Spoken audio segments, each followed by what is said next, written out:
Hello வீவாஸ், 42 வருடத்திற்கு பிறகு நம்முடைய அனைத்து விதமான கஷ்டங்களையும் போக்கி தரக்கூடிய ஒரு சிறப்பு மிக்க நாளாக நாளைய நாள் அமைஞ்சிருக்கு. பொதுவாகவே ஒவ்வொருத்தருடைய வாழ்க்கையிலையும் ஒவ்வொரு விதமான கஷ்டங்களானது இருந்து கொண்டு இருக்கிறது. ஒரு சிலருக்கு பண கஷ்டமானது இருக்கும், இன்னும் ஒரு சிலருக்கெல்லாம் குடும்பத்தில் பார்த்தீங்கன்னா மன நிம்மதியானது இல்லாமல் சண்டை சச்சரவுகளானது ஏற்பட்டு கொண்டே இருக்குங்க. அது மட்டும் இல்லாமல் பணக்காசு இருந்தாலுமே அவங்களுடைய சில முக்கியமான ஆசைகளானது நிறைவேறாமல் இருந்து கொண்டு இருக்கும். ஒரு சிலருக்கு பிள்ளை செல்வமானது கிடைக்காமல் இருக்கும். இன்னும் ஒரு சிலருக்கெல்லாம் திருமணத்துல தொடர்ந்து தடைகளானது ஏற்பட்டு கொண்டு இருக்குங்க. இப்படி ஒவ்வொருத்தருடைய வாழ்க்கையிலையும் ஒவ்வொரு விதமான கஷ்டங்களானது இருந்து கொண்டு இருக்கிறது. இந்த கஷ்டத்தின் மூலமாக நமக்கு பார்த்தீங்கன்னா மன நிம்மதியானது இல்லாமல் இருந்து கொண்டு இருக்கிறது.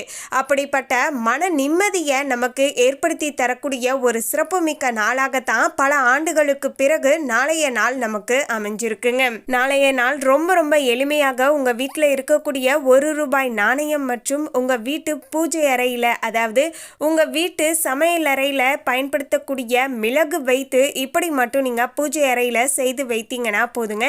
நிச்சயமாக உங்களுடைய அனைத்து விதமான கஷ்டங்களும் நீங்கி மன நிம்மதியானது உங்களுக்கு கிடைக்க கொடுங்க.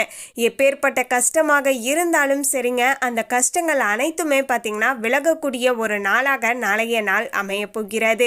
அதற்கு நீங்க செய்ய வேண்டியது எல்லாமே என்ன அப்படின்னு கேட்டீங்கன்னா, வெறும் ₹1 நாணயம் மற்றும் கொஞ்சமா மிளகு, இந்த 2 பொருட்கள் இருந்தாலேயே போதுங்க. அனைத்து பிரச்சனையும் நம்ம தீர்த்து விடலாங்க. இதை விட இன்னொரு மிக முக்கியமான விஷயம் என்னன்னு கேட்டீங்கன்னா, நீங்க மன நிம்மதியோடு, அதாவது மன நிம்மதியோடு இருக்கணும் அப்படின்னு ஆசைப்பட்டீங்கன்னா இந்த ஒரு பூஜையை பார்த்தீங்கன்னா முழு நம்பிக்கையோடு நீங்க செய்துட்டு வரணும். நிச்சயமாக இந்த பூஜையின் மூலமாக பலன் கிடைக்கும் அப்படிங்கிறத நீங்கள் 100% நம்பி இந்த பூஜையை செஞ்சுட்டு வந்தீங்கன்னா நிச்சயமாக இதற்கான பலன் கிடைத்து மன நிம்மதியானது உங்களுக்கு கிடைத்துவிடும் அப்படின்னு சொல்லலாங்க. எனவே நாளைய நாள் இந்த 2 பொருட்களை வைத்து எப்படி பூஜை செய்யணும், எந்த நேரத்தில் செய்தால் அது நமக்கு உகந்ததாக இருக்கும், அப்படி நாளைய நாள் என்ன சிறப்பு வந்திருக்கு, எந்த தெய்வத்தை வழிபாடு செய்யணும் அப்படிங்கிற எல்லா விஷயத்தையும் இந்த வீடியோ மூலமாக நம்ம பார்க்கலாம். அதுக்கு முன்னாடி இன்னும் நம்ம சேனலை சப்ஸ்கிரைப் பண்ணலன்னா சப்ஸ்கிரைப் பண்ணிடுங்க. அப்படியே பக்கத்தில் இருக்கக்கூடிய பெலைக்கானையும் ப்ரெஸ் பண்ணுங்க. வாங்க வீடியோக்குள்ள போகலாம். 20/12/2023 நாளைய நாள் புதன்கிழமையாக அமைஞ்சிருக்குங்க. பொதுவாகவே புதன்கிழமை அப்படிங்கிறது பெருமாளுக்கு உகந்த நாள் அப்படின்னு சொல்லுவோங்க. பெருமாளுக்கு உகந்த நாளிலேயே பார்த்தீங்கன்னா சிவபெருமான வழிபாடு செய்வதற்கு உரிய பைரவருக்கு உரிய அஷ்டமி திதியானது வந்திருக்கு. அதுவும் பார்த்தீங்கன்னா இந்த மார்கழி மாதத்தில் வரக்கூடிய வளர்பிறை அஷ்டமி திதியாக நமக்கு அமைஞ்சிருக்கு. பொதுவாகவே மார்கழி மாதம் அப்படின்னா அது பெருமாளுக்கு உகந்த மாதம் அப்படின்னு சொல்லுவாங்க. இப்படிப்பட்ட இந்த பெருமாளுக்கு உகந்த மார்கழி மாதத்துடைய புதன்கிழமை அன்று பார்த்தீங்கன்னா சிவபெருமானுடைய 64 வடிவங்களில் ஒன்றாக இருக்கக்கூடிய பைரவ மூர்த்தி என்று சொல்லக்கூடிய பைரவரை வழிபாடு செய்வதற்கு உரிய வளர்பிறை அஷ்டமி தான் பார்த்தீங்கன்னா பல ஆண்டுகளுக்கு பிறகு பார்த்தீங்கன்னா நாளை சில சிறப்புகளோடு சேர்ந்து பார்த்தீங்கன்னா நமக்கு ஜோதிட ரீதியாக வந்திருக்குங்க. எனவே தான் பல ஆண்டுகளுக்கு பிறகு வந்திருக்கக்கூடிய இந்த ஒரு அபூர்வமான நாளை நம்ம மிஸ் பண்ணக்கூடாது அப்படின்னு சொல்றதுக்கான ஒரு மெயினான ரீசனும் பார்த்தீங்கன்னா இதுதாங்க. எனவே நாளைய நாள் பார்த்தீங்கன்னா உங்களுடைய வீடுகளில் சரியாக 6 மணியில இருந்து 6:30 மணி வரையிலான இந்த 30 நிமிஷத்துல தான் பார்த்தீங்கன்னா நம்ம சில முக்கியமான பூஜைகளை செய்துட்டு வரப்போகிறோம். அதற்கு தேவையான பொருள் அப்படின்னா ஆல்ரெடி சொன்னது போல தான் ₹1 நாணயம், அப்புறமேட்டு கொஞ்சமா மிளகு எத்தனை அப்படின்னு கேட்டிங்கன்னா சரியாக சொல்லணும்னா 27 அப்படிங்கிற எண்ணிக்கையில் மிளகை நீங்கள் எடுத்து எண்ணி வைத்துக்கோங்க. பிறகு பார்த்தீங்கன்னா அந்த 27 மிளகையும் ஒரு சிகப்பு துணி இருக்கு இல்லையா, அந்த சிகப்பு துணியை எடுத்து அதில் நீங்கள் இந்த 27 மிளகையும் பார்த்தீங்கன்னா அதில் வைத்து விட வேண்டும். இல்லை என்றால் கருப்பு துணி, சிகப்பு துணி இல்லைனா கருப்பு துணி, எந்த துணியாக இருந்தாலும் பரவாயில்ல. ஆனால் இந்த 2 நிறத்தில் மட்டும்தான் இருக்கணும். இந்த 2 நிறத்தில் இருக்கக்கூடிய துணியை தான் நீங்கள் பயன்படுத்தணும். ஸோ அதன் பிறகு அந்த துணியில் 27 மிளகையும் வச்சுட்டு அப்படியே பார்த்தீங்கன்னா மூட்டையாக கட்டிக்கோங்க. பிறகு பார்த்தீங்கன்னா அகல் விளக்க வைத்துட்டு அந்த மிளகு மூட்டை இருக்கு இல்லையா, அதை நீங்கள் அந்த அகல் விளக்கில் வச்சுட்டு பிறகு மேலே பார்த்தீங்கன்னா கொஞ்சமாக நெய்யை ஊற்றிட்டு நீங்கள் தீபத்தை ஏற்றி வைக்க வேண்டும். அதனை தொடர்ந்து பார்த்தீங்கன்னா நீங்கள் அந்த நாணயம் இருந்தது இல்லையா, அந்த ₹1 நாணயத்தை உங்களுடைய வலது உள்ளங்கையில் வைத்துக்கொண்டு பைரவரை மனதார நினைத்து கொண்டு உங்களுடைய எதிரிகள் பிரச்சனை, கடன் பிரச்சனைகள், நோய் பிரச்சனைகள் தீரணும், குடும்பத்தில் சண்டை தீரணும், திருமணத்தில் தடை நீங்கணும், குழந்தை பாக்கியம் கிடைக்கணும், இப்படி உங்களுடைய பிரார்த்தனைகள் எதுவாக இருந்தாலும் பரவாயில்லைங்க, அந்த பிரார்த்தனையை ஒரு முறை மனதார அந்த பைரவர் உங்களுடைய கண் முன்பாக இருப்பதாக நினைத்து கொண்டு நீங்கள் அந்த பைரவர்கிட்ட சொல்வது போல மனதார மனம் விட்டு பார்த்தீங்கன்னா உங்களுடைய எல்லா கஷ்டங்களையும் பைரவர்கிட்ட சொல்லிடுங்க. சொன்னதுக்கு அப்புறமேட்டு இந்த பிரச்சனைகள் நீங்கள் மன நிம்மதி கிடைக்கணும் அப்படின்னு மனதார பார்த்தீங்கன்னா அவரை நீங்கள் வழிபாடும் செய்துக்கோங்க. அதன் பிறகு பார்த்தீங்கன்னா அந்த ₹1 நாணயத்தை அப்படியே பார்த்தீங்கன்னா பூஜை அறையில் நீங்கள் வச்சிடலாங்க.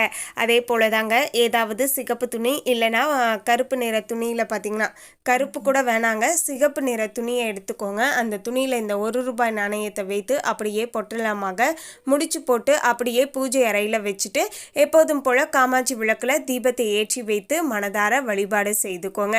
பிறகு இந்த நாளில் நீங்கள் ஏதாவது ஒரு பிரார்த்தனை வச்சுருப்பீங்க இல்லையா, உதாரணத்துக்கு சொல்லணும்னா திருமண தடை நீங்கணும், இல்லைனா கடன் பிரச்சனை தீரணும், வீட்டில் வந்து செல்வ செழிப்பு ஏற்படணும் அப்படிங்கிற ஏதாவது ஒரு பிரார்த்தனை வச்சுருப்பீங்க. அந்த பிரார்த்தனை வந்து உங்களுக்கு உடனடியாக நிறைவேறிய உடனேயே பார்த்தீங்கன்னா அந்த நாணயத்தை எடுத்துகிட்டு போய் சிவன் கோவிலுடைய உண்டியலில் போட்டுட்டு சிவனுக்கு 2 நெய் தீபம் ஏற்றி வைத்துட்டு அங்கே இருக்கக்கூடிய பைரவ மூர்த்திக்கு பார்த்தீங்கன்னா 2 நெய் விளக்கு தீபத்தை பார்த்தீங்கன்னா ஏற்றி வைத்து வழிபாடு செய்துக்கோங்க.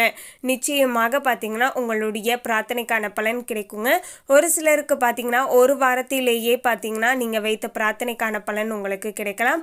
இது எல்லாமே பார்த்தீங்கன்னா நீங்கள் எந்த அளவுக்கு முழு நம்பிக்கையோடு அந்த கடவுளை நினைத்து வழிபாடு செய்கிறீங்களோ அந்த அளவிற்கு அதற்கேற்ப பலனை மிக மிக விரைவிலேயே நீங்கள் அனுபவித்து கொள்ளலாம் அப்படின்னு சொல்லலாங்க. ஸோ நம்பிக்கையோடு இந்த விஷயத்தை செஞ்சு பாருங்கள், நிச்சயமாக பலன் கிடைத்த உடனேயே அந்த நாணயத்தை எடுத்துகிட்டு போயிட்டு கோவில் உண்டியலில் போட்டுட்டு நீங்கள் இது போன்ற விளக்கு எடுத்துகிட்டு போய் தீபம் ஏற்றி வைத்து வழிபாடு செய்துக்கோங்க. பிறகு பார்த்தீங்கன்னா அன்றைய தினத்தில் ஒரு 3 பேருக்கு பார்த்தீங்கன்னா சாதத்தை நீங்கள் தானமாக கொடுத்துட்டு வர வேண்டுங்க.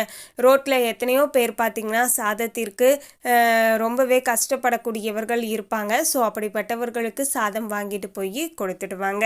உங்களுடைய பிரார்த்தனைகளானது நிறைவேறின பிறகு பார்த்தீங்கன்னா இந்த ஒரு விஷயத்தை வந்து கட்டாயமாக செஞ்சுடுங்க. அதே போல தாங்க இப்போது 7.5 சனியுடைய தாக்கம் இருக்கக்கூடிய 7.5 சனி, அஷ்டம சனி, அர்த்தாஷ்டம சனி, இது போன்ற சனியினால் ஏற்படக்கூடிய பாதிப்புகள் தாக்கங்கள் அனைத்துமே குறையணும் அப்படின்னு ஆசைப்பட்டீங்கன்னா அதற்கும் நாளைய நாள் பார்த்தீங்கன்னா மிக மிக உன்னதமான ஒரு சிறப்பு வாய்ந்த நாளாக அமைய கொடுங்க. ஸோ நாளைய நாளை பார்த்தீங்கன்னா தவற வச்சாதீங்க.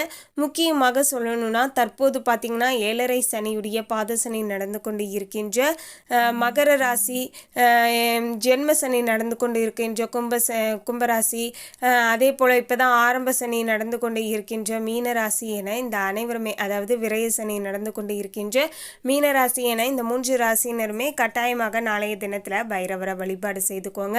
நாளைய தினத்தில் இந்த ராசிக்காரர்கள் உங்களுடைய வீடுகளில் இருந்தாங்கன்னா இவங்களுடைய கையால் நாளைய தினத்தில் காகத்திற்கு சாதத்தை வச்சுட்டு வர சொல்லுங்கள். அப்படி காகத்திற்கு சாதம் வைக்கும்போது பார்த்தீங்கன்னா அவங்க குளித்து முடித்து சுத்தபத்தமாக இருக்க வேண்டுங்க. அதே போல் காகத்துக்கு சாதம் வைக்கும்போது நீங்கள் ஆல்ரெடி காலையிலே சமைத்த உணவை நீங்கள் எல்லாருமே சாப்பிட்டு மதிய வேளையில் போய் காக்காக்கு வைக்கலாம் அப்படின்னு வைக்கக்கூடாதுங்க. எப்போது நீங்கள் காகத்திற்கு சாதம் வைப்பதாக இருந்தாலுமே ஃபஸ்ட்டு காகத்திற்கு சாதம் வச்சதுக்கு அப்புறமேட்டு தான் நீங்கள் அந்த சாதத்தை பார்த்தீங்கன்னா சாப்பிடணும். ஸோ இந்த ஒரு விஷயத்துலையும் பார்த்தீங்கன்னா கொஞ்சம் கவனமாக இருந்துக்கோங்க. மற்றபடிக்கு எந்தவித பிரச்சனைகளும் ஏற்பட போவது கிடையாதுங்க. நாளைய தினத்தில் காகத்திற்கு சாதம் வைத்துட்டு வருவதால் சனி பகவானுடைய ஆசீர்வாதம் கிடைக்கும். காரணம் என்னன்னா காகம் அப்படிங்கிறது சனி பகவானுடைய வாகனங்க. ஸோ காகத்திற்கு அவருக்கு பிடித்தமான எள் கலந்த சாதத்தை வச்சுட்டு வருவது ரொம்பவே சிறப்பு. இதனால் சனியினால் ஏற்படக்கூடிய சங்கடங்களும் பாதிப்புகளும் தன்னால் பார்த்திங்கன்னா குறைய ஆரம்பிக்குங்க.